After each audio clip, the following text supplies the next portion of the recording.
Live from the International Debate Podcast Rhetoric Research Center, lovely Louisville, Rocky Point, New York. This is In the Bin. In the Bin is the best and only podcast dealing with debate, argumentation, and rhetoric. I'm your host, Dr. Steve Yano. This is heard worldwide, made with New York pride. It's heard on Spotify, iHeartRadio, Pocket Cast, Radio Public, YouTube, and anywhere fine podcasts are purveyed. InTheBinPodcast@gmail.com if you have an episode idea for us, or if you want to complain. InTheBinPodcast.com is the website. Of course, you never have to do this, but if you like what we're doing here and you want to send a little money to the show, you can go to buymeacoffee.com/InTheBinPodcast. Hey, everybody. How are you doing? How is everyone? I busted out an old favorite shirt from the debate days, the last of the debate days at St. John's. Lion Cat from, I'm sure you guys know the graphic novel, Saga. One time I saw it and I thought it said Sega, and I thought, I thought how weird. I was a little surprised by that. Misreading, what is that called? Malaprepsis, I forget. But when you misread something, like the Freudian slip, but for reading, I forget what that is. Anyway, how are you folks doing? Always good to have you listening to the podcast. This week, we're talking about topics, and I have a line on debate topics on motions. You know, in the old days of the show, back in the days when I had a crew on the show for a very, very long time, was Hannah Herman, who did a fantastic job. She was a debater for the now. RIP, pour one out for King's College. Poor King's College in Manhattan. No longer with us, King's College. But Hannah is still doing fine. I haven't talked to her in a long time, but she did a bit on the show called Motion Sickness, which I really liked, and that was where we criticized a bunch of motions. I kind of want to talk about tonight, instead of just going through a bunch of motions and criticizing them, I want to talk about different ways to think about debate motions and relevant topics and how those things get framed and how they ought to be considered. I wrote a number of pieces about various motions and topics back in the day. Many of these things published. I was looking up, before the show started, I was looking up some stuff to see what I could... Oh no, what happened? To what I could find of the old Monash Debate Review. Do you guys remember the Monash Debate Review? Oh. And unfortunately, it looks like the latest is 2015. So that was 10 years ago. Maybe they've moved their site, but 10 years ago was the last of the Monash Debate Review. And I think if you look at this, if you go back a couple of years to 2013, you have a much different kind of sense of look at all the different topics that were covered by it. You go back a little bit further than that, maybe 2010, all the times when I was like, this is a lot more pedagogical. And, that's one of my pieces right there. Look at that. I didn't mean for that to come up. I forgot where I was published. 2009. Only has a couple of, but much more direct about debating. And as it went on and on, it got a little bit more, if we go back to 2015, it got a little bit more meta, a little bit more about itself and how it functions.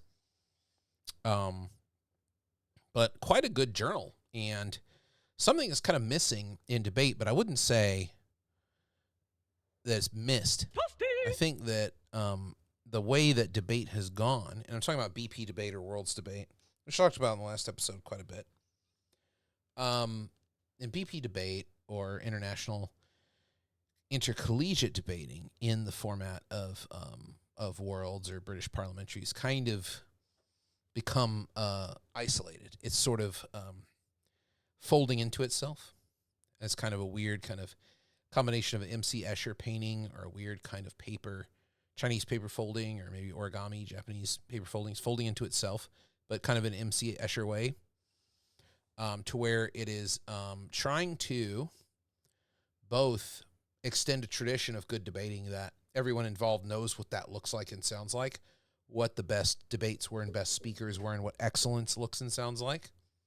But at the same time, they're basing that excellence on improving or innovating on the motions that have come before. So you have these very strange and weird kind of motions that are being put forward, that motions that a general audience might not be interested in. They might be much more interested in some of the topics of the day. And most debaters are like, oh, I debate that all the time. I don't really want to talk about these commonplace topics of political controversy or social controversy. I don't want to talk about these anymore. I talk about that all the time with my friends. I want to do something that really tests my mettle as a debater.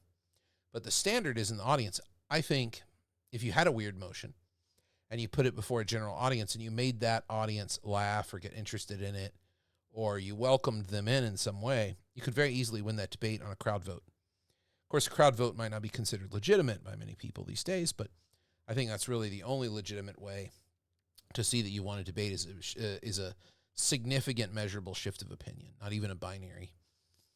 I mean, binary vote's nice, but I just don't think it's very realistic. I think the most realistic thing debate can do is have someone kind of say, I'm less certain than I was, and go home and have a think.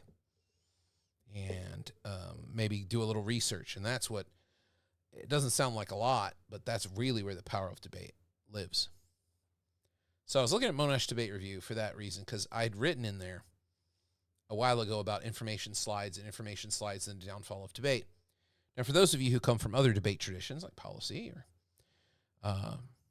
other things, I don't know what you might do, LD. You might not know what an info slide is. Info slide is before you get the motion for the 15-minute prep in World's debate, the chief adjudicator will put up a slide that's like, here's information about the slide. And often it's pretentious. It's like, well, they don't really know enough about the Olympics. Or they don't know enough about what East Germany was in order to have this debate. So they'll put up a little very problematic, oversimplistic statement about what East German communism was, or what the Olympics in 1990, where the Olympics in 1996 was, and what happened there. This could be easily solved just by allowing people to do some research before the debate, which I think would be fine. Allowing people to research as they hear things would be fine, because that would be normal. I know if you go to any civic event, people look up things on their phones all the time. City council, sometimes they get admonished for being on their phone, but they're looking things up as they're hearing people talk, just to see if they can determine if it's true or if this person who's talking to them at city council is really crazy. The issue I had with the info slides at the time was that they encouraged people to write more and more innovative motions that kind of push the envelope of debate, and made their mark in debate is sort of what they're trying to do. To have a really, really tough motion that somehow somebody pushes through and gives a brilliant speech. But it's a brilliant speech that can only be appreciated by about 20, 30 people. Instead of a brilliant speech that could be appreciated outside of that to a more public audience. And so very interested in teaching this, I would bring a small camera. It was called a flip camera. Do you guys remember the flip camera? Some of you old people out there. Oh, man. Where is an image of the flip camera? There it is. The flip video camcorder. I have found it. Ladies and gentlemen, wow. Look at that. Look at that beautiful thing. This camera was so good. Did it really come with RCA cables? That's a little weird. Did it really come with RCA cables? That's so strange. Why? Different era. Anyway, it shot 720p video. And 640, 480, 720p. And you could just sit it down, hit the button, and it would just go as long as it was charged. And then you just got it off of your computer through the USB here. And that's how it would. It was just a brilliant, like you stick it in your pocket and off you went. And myself and the late, great Tuna Snyder, we carried these things around and filmed as many debates as we could. I ran into a lot of problems filming these debates because even though I said, they're very monastic, they're very vanguardish, they're only for certain chosen people to appreciate. This isn't public address at all. Debate is not public address one bit. It's for other people to show how well they've innovated this game that all these people are aware of, and they kind of have pieced together what a good speech sounds like, and they've kind of pieced together a history of excellent speeches and excellent debates. But there was no record. And I thought it'd be cool to film it, and there'd be a little bit of history there. So I'd film these debates, and people would say, please don't, you can't film me, or don't post that on YouTube, don't post that online. Why? I think it's because they recognized that there was a big gap between what they would say in a debate and what they would say in other forums. And I think that's okay. We just put a disclaimer on it, say, hey, this is a debate. It's not really for a larger audience. But I also think they felt torn because I think they felt a little bit of a desire with the camera in there to speak to the camera, which stood in for a much larger audience, or what Perlman and Ulbricht-Stiddick would call a universal audience. That is, the audience of all of the people who have a certain quality of thinking and a certain quality of rationality that you would want to be in that club. You'd want to appeal to that way of thinking. That's what the universal audience is. It's certainly not universal in a philosophical sense. It's the universal audience in terms of when I'm making an argument or when I'm writing something, I imagine that what I'm saying would be accepted by a group of people who I'd want to be accepted by, who would be rational, reasonable, and follow the arguments that I'm making, and they'd find the evidence convincing and all of that. Same thing in speech. And I think they felt torn, and they knew that with the presence of the camera, since they were, considering this kind of thing, they would not speak to the people who are there in the room, the debate people, to win the debate round. They might miss something there and speak a little bit maybe too informally, or not in terms of the vanguard, or not terms that the vanguard would accept. I think I talked about last week, I got a nasty email from somebody back in those days when I was making this vanguard argument. It's like, don't call me a vanguard ever again. Nah. It was very, very funny and pathetic. I forget who that was. I think some Alaska debater. I can't remember their name. But if I do remember it, I'll make sure to bring it up. But I thought it was very funny. I was like, why are they so mad about this? I think I hit a nerve. Guys. But I think it's very funny because there was a kind of a recognition that what was going on in debate had no connection to anything outside of debate. And then the defenses of these programs to deans and department chairs and other professors, the defense of a debate program is that it teaches critical thinking and democratic skills and how to speak out, speak your voice, speak power to truth, or speak truth to power, or whatever. Speak power to truth. That would definitely be a sinister program. But it's all this kind of like boomer sentimentality about debate education. And what you find is those defenses are very, very difficult to make if the dean or the principal or other teachers or other faculty watch a practice debate that's meant to win a tournament round. So there's a disconnect there. So I think the camera was kind of like an interruption in the pleasure of the circuit of desire that debaters had when speaking to other debaters in a debate forum where everyone kind of knows the open secret. Like, this is all Lacan, the open secret where everybody kind of knows this is not real public discourse, not even close, but we get pleasure from everybody kind of knowing that, not saying it, and sort of pretending that this is public discourse, having the fantasy, a little bit of fantasy. And that the camera's presence disrupted that.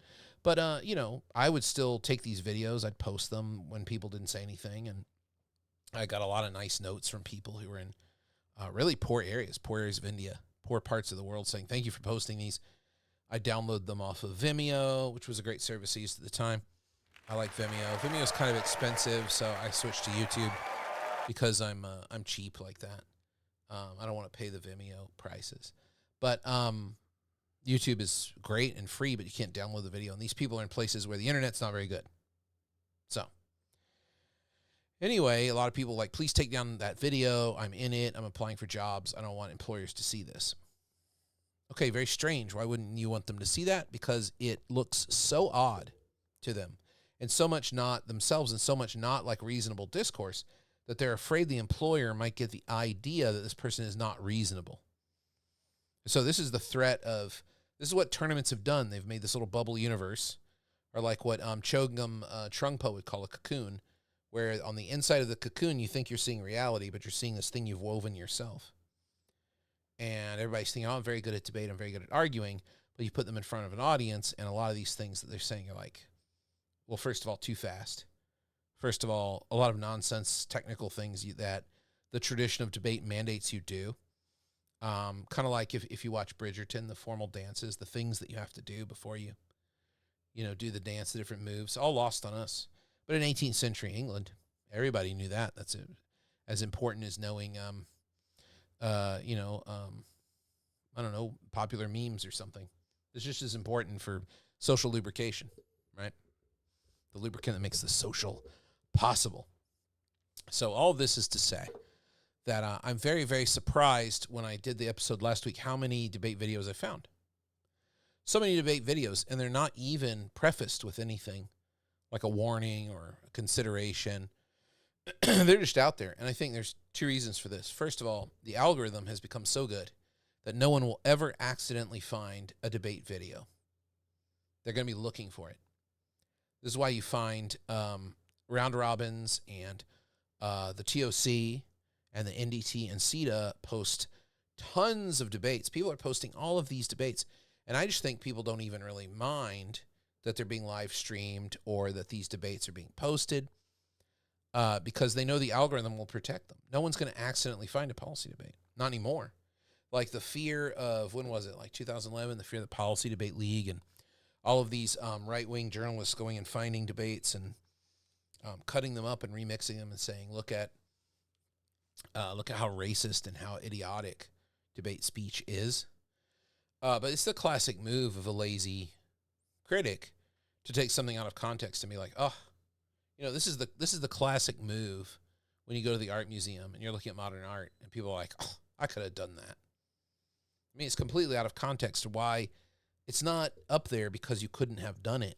It's up there because of the intersection of who and where and why and how it was done. So without that intersectional context, and no, you couldn't do a Jackson Pollock. You couldn't. But you also wouldn't want to be Jackson Pollock. So I think that's I don't know why I hit the toasty on that. It's pretty common opinion, I'd say. Superb. So yeah, I that's the first part about it. And the second thing is, I think that young people doing debate now have accepted that debate is its own thing. It has no relevance or connection to anything public. I have a recording that's 8 or 9 years old on YouTube of the Hart House, which is the University of Toronto tournament final. And that was actually, it's very accessible. When I look at it, I'm like, it's something I could show a class today. But then I looked at the 2024 Hart House final. And first of all, info slide here. Let me bring this up. This info slide is very crazy. It's basically Eternal Sunshine. You know that movie, Eternal Sunshine of the Spotless Mind? Also, Eternal Sunshine. Isn't that the Ariana Grande album? It's so good. That album is so good. I'm going to listen to it after I make the show, actually. I love that Ariana Grande new album. Anyway, iFogor is a technology that allows you to forget any person. If you forget them, memories or experiences associated with them do not disappear, but the role of that person in that memory disappears. For instance, if Andre and Emily are best friends and Andre uses iFogor, Andre will forget that they ever knew Emily, and they will not recognize Emily. Andre will still remember anything they did together, likely with some confusion. The memory cannot be brought back, nor can you be convinced the other person was in your memory. It would feel like a mere fiction. It's used unilaterally and must be with the user's consent. And Everybody refers to it as I Fogor. Okay. So then we get the motion, I think, from that. This house supports the widespread and accessible availability of I Fogor. This is designed to showcase virtuosos in debating on a topic that really doesn't have much relevance to anybody. I don't know if this would attract any audience member to see sharp college students debate. So they've completely, by posting this, I think they're making the argument, or they're saying, look, this is completely irrelevant. This is completely not relevant to anyone except other debate people. But they have 1,960 something subscribers, 56 likes. So there's a lot has changed about debate since I was last involved in about, 2018, something like that. 2019 is when I ended my relationship with debate. Well, yeah. It's more of a laugh track there. I'm still talking about it. I'm still doing the podcast. I still have a relationship with debate, but I'm not actively involved in teaching it. And I'm kind of glad I'm not looking at this kind of thing, because now it's like so incredibly impossible to try to get the kinds of activities that I would think would be good for rhetorical pedagogy. This is not one of them. Let's take a listen to a little bit of this, and you'll see what I mean by it being a virtuoso performance, not meant for the audience. This is the kind of thing that, I don't know what the analogy would be. Some kind of artist. I'm working on a paper now where I'm sort of comparing a lot of contemporary debate coaching and debate programs to something like mannerism. And I think that's the best in painting, the mannerism. Mannerism in painting was sort of the appreciation of a technical ability to render a certain human feature, even though the painting would not make any sense to any average viewer. Somebody could technically appreciate what was done with the body parts. You get these very surrealistic, strange accentuation of body parts to show the technical powers of the painter, to show their technical fortitude of the painter. And that's the best one I can think of. You could think of maybe like conservatory. There'd be some violin pieces that really sound bad to the ear of the concert goer who donates to the symphony, $1,000 a month or whatever to sit in the symphony and hear something that sounds very harmonious, very melodic, like Mozart, Beethoven. They don't really move past the classical era. And then you play like some, Shostakovich or, 12-tone music, Schopenhauer, something like that. They're not having it. But between people who have been working on their skill with the violin or whatever instrument for years and years and years in a very specialized program, that would be impressive to each other. And I think that's what I'm looking at this stuff and I'm like, this is what it's become, because this thing is very professionally shot. This isn't someone asking to shoot it. This has been edited and put together, and this is something, it's even branded Heart House. They want people to know it's theirs because they know the algorithm will protect them from critics being like, how the hell can you call this a debate? They know that it is well buried in the algorithm. And when people look up debate, they're going to get something terrible like Braver Angels or Jubilee or any of this nonsense, or like the boxes of talking heads on CNN. Any of this nonsense is on the other direction of debate just being a conversation with no rules, or political debates like the in New York City mayoral debate that they just had, or the Democratic primary debate for New Jersey governor. By the way, we're going to find out pretty soon who won that primary on the night I'm recording this. Wonder who it's going to be. Anyway, I don't live in New Jersey, but I definitely support New Jersey and their whatever they're doing over there. So they're our neighbors. We got to be nice to the neighbors, right? So let's listen to a little of this. I'm talking way too much. You can kind of see.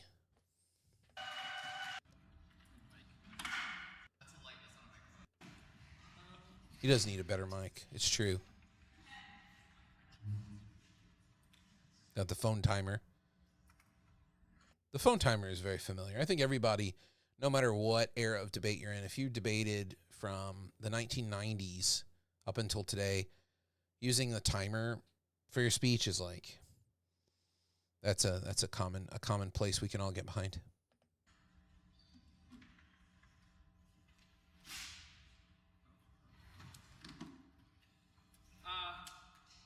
I'd just like to thank Jacob Medical School. So thanks everyone. Yeah, it's a big international final. So thank you to your partner is appropriate. That's good. Okay, off the top, you're going to hear a lot of things about how this is bad technology that can be used dangerously. This is things that four admittedly quite smart people came up with in 15 minutes. We're going to live in a society where this is normalized. There are constant discussions. I'm going to first of all explain why this is done judiciously. Second of all, why we think that this is actively beneficial for people, why there's a principle, and then lastly explain how you should wait around. First of all, I want to explain that this is probably like a relatively large machine. It has a lot of mental stuff. It's probably not just a pill. It means that you have to have some centralized access to it. It's not like you can just buy it in your house. There are three reasons why this is likely to be done well then. First of all, they're just legal and medical protections.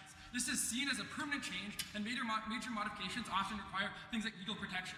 Note that there are probably social movements that care about misuse, that are going to lobby the government to make sure that not anybody can get access to this technology. They're scared of things like...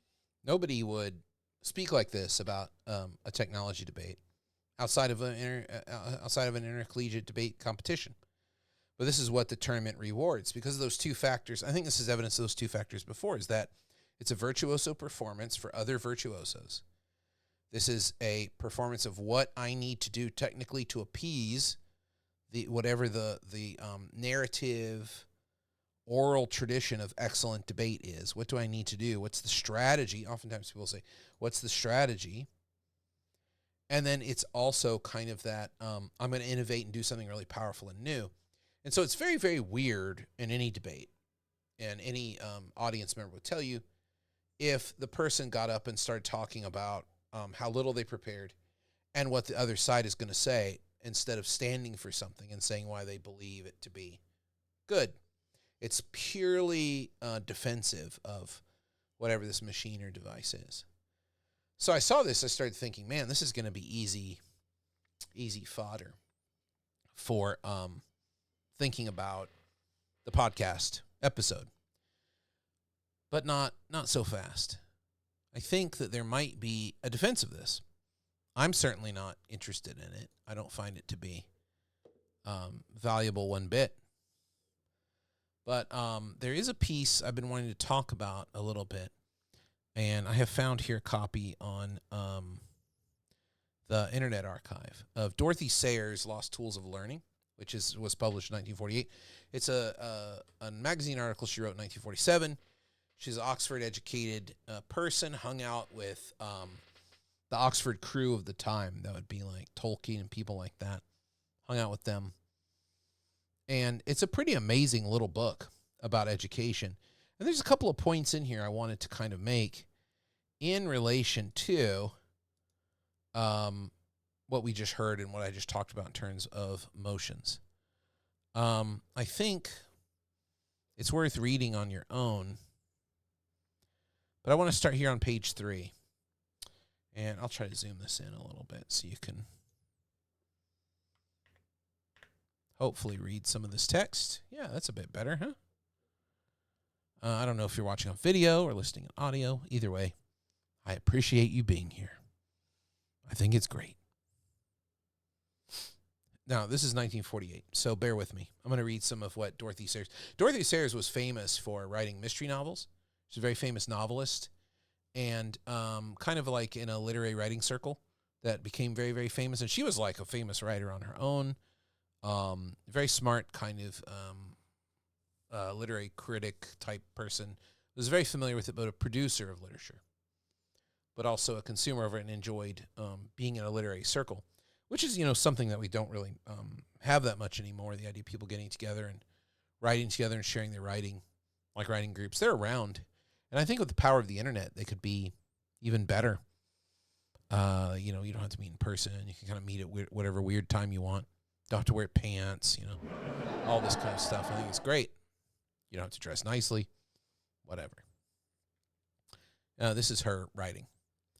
Has it ever struck you as odd or unfortunate that today, when the proportion of literacy throughout Western Europe is higher than it has ever been, people should have become susceptible to the influence of advertisement and mass propaganda to an extent hitherto unheard of and unimagined? Do you put this down to the mere mechanical fact that the press and the radio and so on have made propaganda much easier to distribute over a wide area? Or do you sometimes have an uneasy suspicion that the product of modern educational methods is less good than he or she might be at disentangling fact from opinion and the proven from the plausible?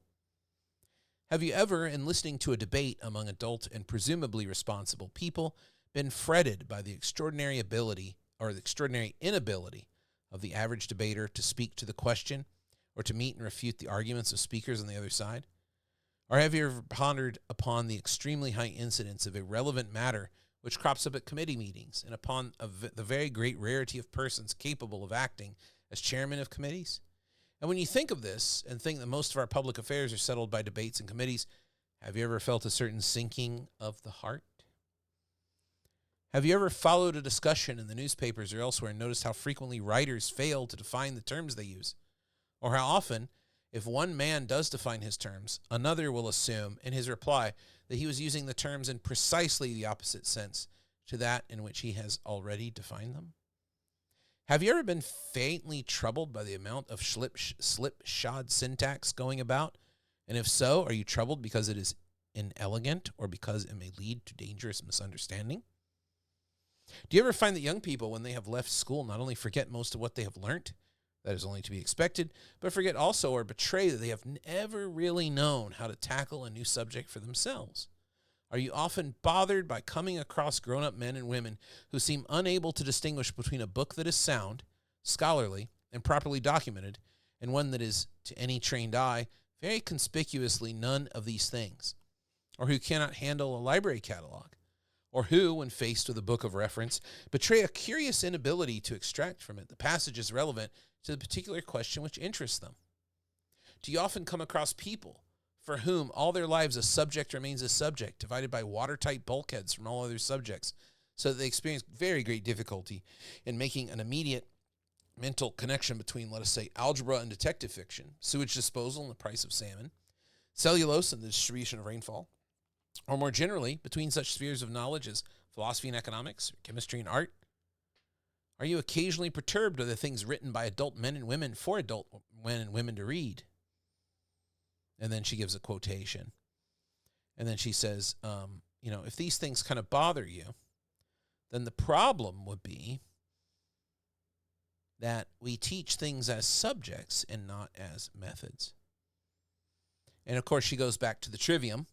And I think the trivium is somewhat, overplayed. There was that very famous book written by a nun. I think it was a nun a few years ago that really did the rounds, the trivium, what kids need. And the homeschooling movement, the part that's not, crazy Protestant, charismatic or evangelical Christian, the part that's more like, well, we need the traditional liberal education. They adopted the trivium kind of logic for a little while themselves. Nothing wrong with the trivium. It's a little overplayed, but it's also a little bit infected by some of these like religious ideas about religious schooling and not civic education. I think civic about it is much more of assumed to be a program of indoctrination. Very much like what we Marxist liberal professors do at the university every day. She breaks it down into grammar, dialectic, and rhetoric in that order. They are ways of dealing with subjects. This is the thing that she says. I'm going to put this back up here because why not? For those of you at home, you don't care if you're listening. But if you're looking, this might be very good to look at.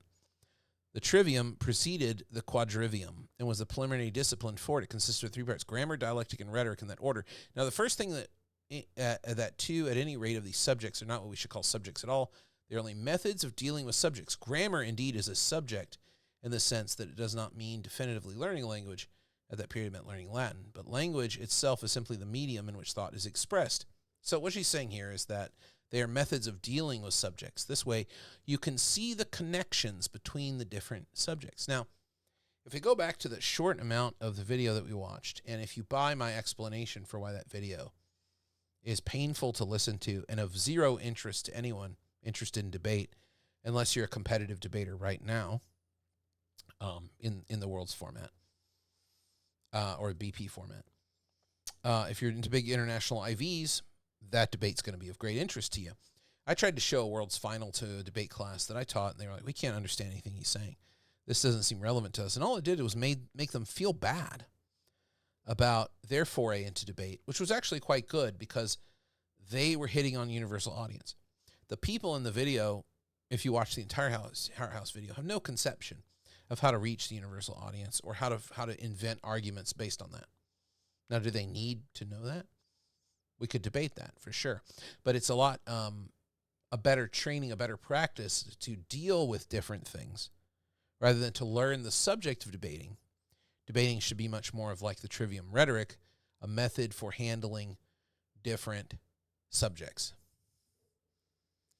And the piece goes on and on and on, and I think it's quite good of what the practice is. And there's another part I wanted to talk about. She kind of does a little bit of a hackneyed history of how all of these things came to pass, like the subjects get divided and divided more as ways to further specialize and practice grammar, dialectic, rhetoric, which are the three things that she wants taught, or that she thinks are the key of a good education, are these three methods for approaching every subject. Let's look at this part. This is a little further along, page 11. It's a very short thing. You can read it in a matter of just minutes. It's only 18 pages on the Internet Archive, Dorothy Sayers' The Lost Tools of Education. A must read. I think it's really, really great. Really short and concise, very well written, and it really kind of opened it up for me, kind of my critique of all this stuff, which would have been very cut and dried. You probably would have listened to the point where, like, here's a bit of the House Final. You're like, oh, I know what Steve is going to say. I know he's going to say, I know his take. But now I'm starting to think that there might be some way to redeem kind of these weird motions. Let's see what Dorothy Sayers says a little bit here. We'll bring this back up again. This is page 10 and 11. It is, of course, quite true that bits and pieces of the medieval tradition still linger, have been revived in the ordinary school syllabus of today. Some knowledge of grammar is still required when learning a foreign language. Perhaps I should say is again required, for during my own lifetime we passed through a phase when the teaching of declensions and conjugations was considered rather reprehensible. This sounds very familiar to anyone who's studied language or is a language teacher out there. And it was considered better to pick these things up as we went along. That would be like whole language, or like Duolingo, I guess, today. School debating societies flourish. Essays are written. The necessity for self-expression is stressed, and perhaps even overstressed. That sounds like today. Like in composition studies, there's no shortage of people discussing helping students find their voice. You look at writing program administration, WPA, writing program administration, the writing center at the university. Time and time again, every you go to any of their journals for writing program administration, any journal, any conference paper on that, and what you're going to find is they're going to say it's about helping students find their voice. It's not about correcting their grammar. It's not about correcting the things that we would think are good writing, where we don't see small errors and stuff. It's about finding the voice and being expressive and getting out in a relational way, in a way that you're proud of or happy with, or you feel good about getting that idea out on paper through writing. Or that's the WPA writing project. No, WPA. I forget. Writing program administration. That's the that's what they talk about as voice. So all of this is very familiar for 1948. It sounds like, the 2020s for sure. But these activities are cultivated more or less in detachment, as belonging to the special subjects in which they are pigeonholed, rather than as forming one coherent scheme of mental training to which all subjects stand in a subordinate relation. So she's pointing out something I think we all recognize about the university, is that there are some subjects that are considered the God term subjects, to borrow from Richard Weaver. Science, biology, physics, computer science. Well, maybe not anymore. Computer science is chasing anthropology for most unemployed college degree, most unemployable college degree. Kind of weird. I would think anthropology would do really, really well because the liberal art would teach people how to think. But no, this is the Sayer critique. So what Sayers is saying is that these things are taught as subjects. They're not taught as things one can apply methods to learn. Dialectic has become almost entirely divorced from the rest of the curriculum, is frequently practiced unsystematically and out of school hours as a separate exercise, only very loosely related to the main business of learning. Well, now, doesn't that sound familiar? I guarantee you a lot of these people who attended the Hart House IV have no plans to show that video to their administration or the people who write the check who allow them to come.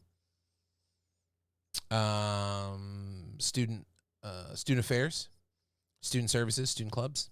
No, they're going to fund that. But yeah, this is the problem. Dialectic and, the school debating societies flourish, but there's absolutely no teaching of rhetoric there. I know I may get the complaints. Oh, but they're adapting to that audience, so it's a teaching of rhetoric. Yeah, but for what end? Eventually, you can't debate anymore. Then what? But you become like a bum. You judge debate rounds for cash. You convert a van and live in a conversion van and take some odd jobs between tournaments. You try to run a few tournaments, be a head judge or something.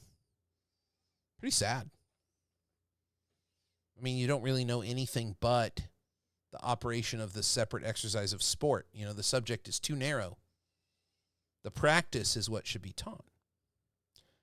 So taken by and large, the great difference of emphasis between the two conceptions holds good. Modern education concentrates on teaching subjects, leaving the method of thinking, arguing, and expressing one's conclusions to be picked up by the scholar as he goes along. Medieval education concentrated on first foraging and learning to handle the tools of learning, using whatever subject came handy as a piece of material on which to doodle until the use of the tool became second nature. I think that's just a really nice way of thinking about it. And then over here, she talks about some methods and some of the things that the methods had to have. You have to have grist for the mill to teach these methods. But I will say, before we get into that paragraph, the use of the material to doodle on, it reminds me a lot of how I think about debate as Donald Winnicott's scribble game. I don't know if you're familiar with D.W. Winnicott. He was a British physician. He worked a very long time, 1940s, 1960s, 70s, something like that. He was around for a very long time, worked as a physician looking at children, but was trained as a psychoanalyst, as an MD, just like, Freud would be proud, exactly the way Freud wanted it. And he worked with mothers and children to help them develop independence. Things like, they have to have that blanket, and they flip out if they don't have their blanket, or the teddy bear, whatever that object is. He developed a theory of transitional objects. And for children who didn't want to talk to him, he would play a scribble game with them where they would create lines on a piece of paper and then discuss what they were drawing together as it was coming together. And then out of that would come trust and expression of things that the images, the lines would suggest to the child. Fascinating stuff. But I think debate works kind of like a scribble game. I think it's a good way to think about it. I presented that at the first Qatar debate and dialogue conference, but I don't know. That's for another time. Well, I did already kind of talk about that a little bit, but I do need to do a little bit more on Qatar debate. So she talks about this. The debating subjects in the Middle Ages were drawn largely from theology or from ethics and history of antiquity. Often, indeed, they became stereotyped, especially towards the end of the period, as in the far-fetched and wire-drawn absurdities of scholastic argument, fretted Milton and provided food for merriment even of this day. So what she's talking about there is Milton's very famous and others sort of poking fun at Duns Scotus and other of the church fathers and other scholastics as coming up with the weirdest kind of subjects for debate, such as the very famous, how many angels will fit on the head of a pin, which then gets kind of transformed into how many angels will dance on the head of a pin and all these kind of things. And these become sort of pantomimes, or they're actually kind of like memes of what the scholastics in their robes debate about in their theological university theological sanctuaries. A little bit trussed up, a little bit of a hyperbole, for sure, but trying to make the point that they're doing stuff that isn't relevant outside of that subject. Whether they were in themselves any more hackneyed and trivial than the usual subjects set nowadays for essay writing, I should not like to say. We may ourselves grow a little weary of a day in my holidays or what I should like to do when I leave school and the rest of it, But most of the merriment is misplaced because the aim and object of the debating thesis has now been lost sight of. A glib speaker in the Brains Trust once entertained his audience and reduced the late Charles Williams to helpless rage by asserting that in the Middle Ages it was a matter of faith to know how many archangels could dance on the point of a needle. I need not say, I hope, that it never was a matter of faith. It was simply a debating exercise whose set subject was the nature of angelic substance. Were angels material, and if so, how did they occupy space? So now she's like defending that topic by saying that actually was a topic that taught these tools from the medieval trivium. It actually taught you the dialectical tools and the rhetorical tools. It was something to practice on, which is why it was so extreme.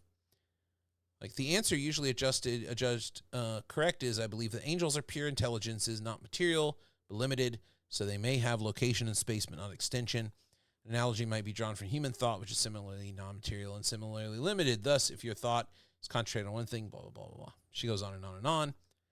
And so she says that as we go down here, the practical lesson to be drawn from the argument is not to use the words like there in a loose and unscientific way without specifying whether you mean located there or occupying space there. So she's defending these kind of nonsense motions and saying that the point of them was to give people practice in things, in all three things. The dialectic, comparative analysis, going back and forth, really seeing what can be defended reasonably. Grammar, the importance of words and word choice, connections of words. And rhetoric, making things appeal and connect and making things feel persuasive to people. And that's what she's sort of pointing out here, which is what we must do. We have to figure out how to return to teaching these kind of practical things. So when I see this Hart House video, and then I think about this, the Sayers piece came into my head, I thought, maybe there's something to be said for these weird motions. Maybe they do teach a kind of trivium rhetoric dialectic, but there is something missing, which is the audience. Like there is no teacher there. And in fact, a lot of these debate societies operate with no pedagogical guidelines. Endless debates I've had with Brits about debate always end with them saying, yeah, Steve, I guess, but really should you get so worked up about something that's just a hobby? So for them, it is a sport, and it's not really connected at all with education. And I think that's kind of a shame. That's in the UK. Other places in Europe, similar vibes. But I don't think you necessarily need a teacher instructor there. What you need is it to be broadened backwards. So instead of debate being something that a small group of people hop in a van and go off for the weekend and win a bunch of trophies or plaques or certificates, laser printed certificates or whatever nonsense, you bring that backwards. You change the direction of the flow back into your campus and into the entire school so that everyone is getting this radically important, life-changing practice on all the subjects, whatever subject they want to concentrate on. So it radically changes the way we think about teaching, where students can be like, I want to have a debate about this topic because it interests us. And then everybody kind of gets involved, whether it's like the connections between, like Sayers is saying, the connections between chemistry and history or English and biology become relevant because those things are no longer subjects to be learned, but they are material to practice ways of knowing on. And then you get people who can really address public affairs in a meaningful way and not just repeat the same old tired stuff. Like, you're on the wrong side of history. Speak truth to power.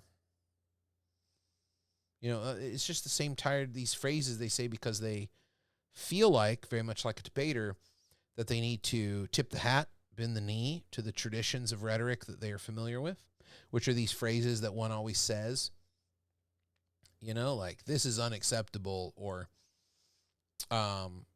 this should not be happening in the United States of America, and this kind of like tired stuff. Or everyone's favorite, contradiction. Oh my gosh, Donald Trump contradicted himself. Look at this. I mean, it's just not, it doesn't move the needle. It doesn't do anything. What it is it's pure ritual. And it's for other people who know politics in that way, they celebrate it.